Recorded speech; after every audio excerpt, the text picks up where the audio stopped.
په صوبه بلوچستان کې په کویټه کې نن د اتوار په ورځ یوه ډیره خطرناکه حادثه رامخته شوې ده. یو ټرین باندې هلته کې اټیک شوی دی، حمله شوې ده، او دا ویل کیږي چې دغه ټرین چې کوم و نو دا د بلوچستان صوبې نه پېښور طرف ته را روان و. په دې کې مختلف ډول سورلۍ موجود وي.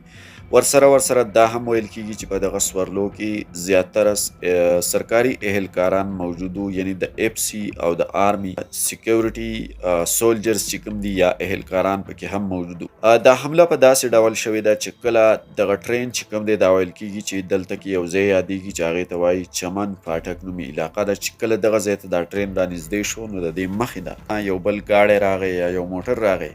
چې هغه د هر ډول بارودي موادو نه دغه ګاډی ډک و، او کله د هغې ټرین طرف ته رانږدې شو نو د هغې سره ټکراو شو، د ټرین یو سایډ سره ټکراو شو، او د دې نه پس بیا یو زورداره او خطرناکه دماکه چې کومه ده یو برید وشو چې د هغې نه ډېر زیات اور ولګېدو. د ټرین مختلف پارټس دي، مختلف حصې چې کومې دي نو هغه انتهایي طور سره ډیمیج شوي دي، چې په نتیجه کې په دغه ټرین کې څومره سورلۍ وي نو په هغې کې زیاتره زخمیان شوي دي، او لږ تر لږه د موجوده ریپورټس تر مخې دا ویل کېږي چې 40 کسان پکې وژل شوي دي. دغه حمله چې کومه ده دا اټیک چې کوم دی نو دا بي ایل ای ورته وایي. په بلوچستان کې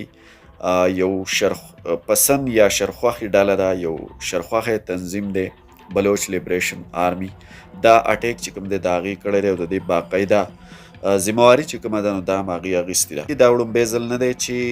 بلوچ لیبریشن آرمی دا ډول حمله کړې ده، بلکې د دې نه مخکې هم څو ځله د پاکستان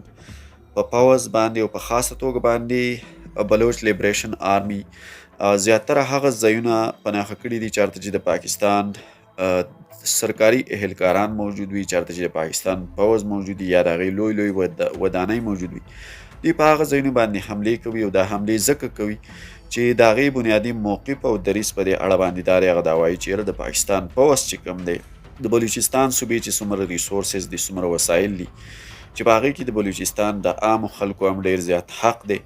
خو هغې ته خپل حق نه ورکوي، او د دغه وسایلو باندې د دې ډېر زیات اختیار دی، دې ته زیاته پیدا. خو زمونږ څومره ریسورسز چې دي دا د پاکستان حکومت خاص کر وفاقي حکومت او دارنګ د پاکستان پوځ چې کوم دی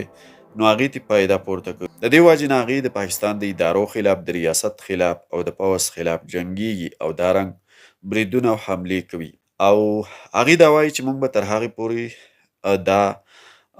حملې کوو، دا بریدونه به کوو تر څو پورې چې موږ د پاکستان د ریاست نه خپله ازادي نه وي حاصل کړې. بل خوا د پاکستان د ریاست او د ادارو او د حکومت موقف په دې اړه باندې دا دی چې بلوچ لیبریشن آرمی دا یو ټرریسټ تنظیم چې کوم دی هغې ډیکلیر کړی دی، او دې ته فنډینګ چې کوم دی دا هندوستان ورکوي. انډیا دا د پاکستان د ریاست خلاف، د ادارو خلاف، د حکومت خلاف او د پوځ خلاف استعمالوي.